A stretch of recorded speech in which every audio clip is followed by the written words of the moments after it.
20e Salon du livre d'histoire locale de Mirepoix. Nous partageons en commun une grande passion pour Pierre-Paul Riquet. Est-ce que je peux vous demander quand votre passion est née ?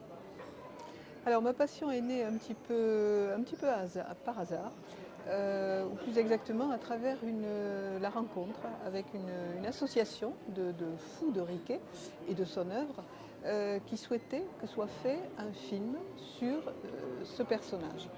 Et donc moi j'étais en pleine dans mon Venise bien-aimé, qui est ma source d'inspiration favorite.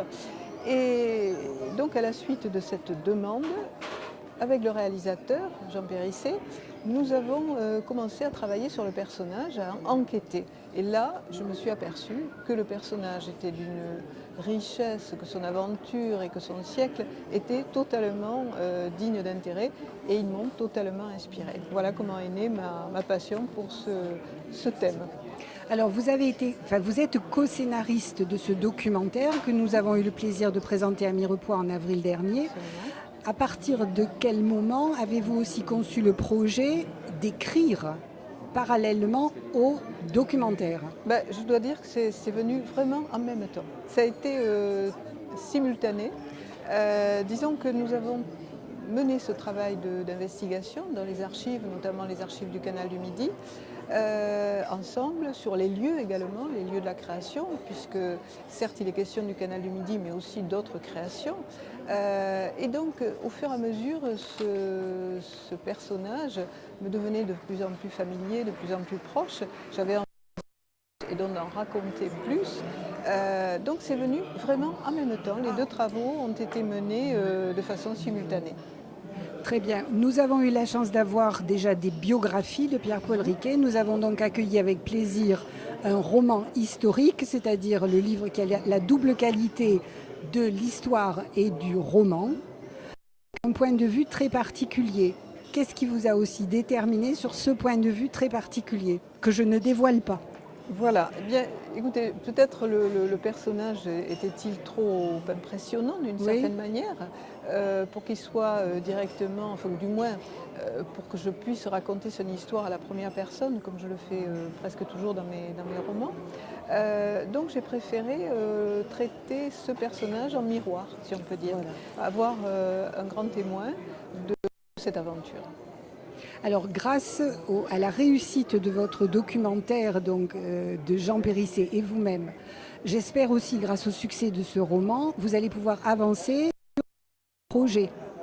Pouvez-vous en parler ? Alors, et un projet de taille, puisque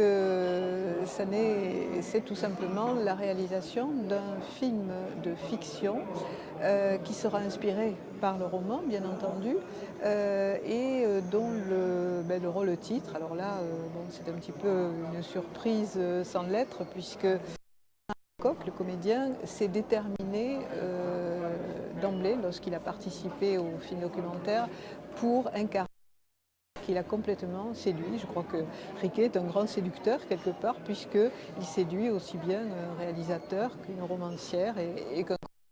Voilà, donc le scénario est engagé, ça y est, nous sommes en train d'y travailler. Ça a commencé il y a très peu de jours, en même temps que le mois de juillet. Voilà. Très bien. Je profite de l'occasion pour rappeler que Pierre-Paul Riquet est lié à l'histoire de Mirepoix puisqu'il a été officier du Grenier du Sel de 1634 à 1642. Il a refait une visite un petit peu plus tard pour être parrain d'un enfant. Nous savons tout ça par les archives. Donc nous sommes toujours honorés d'avoir des auteurs et des historiens qui travaillent sur Pierre-Paul Riquet et qui viennent présenter leurs travaux à Mirepoix. Avez-vous un autre projet d'écriture, Michel ? Alors pour l'instant, nous n'avons pas...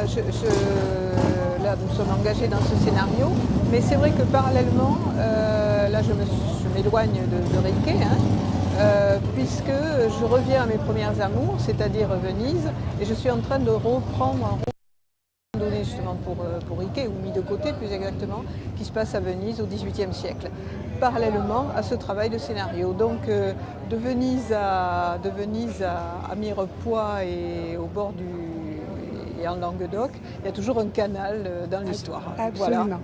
Alors merci à vous Michel, merci pour la magnifique qualité de votre écriture, ça c'est un avis personnel, et très bonne journée.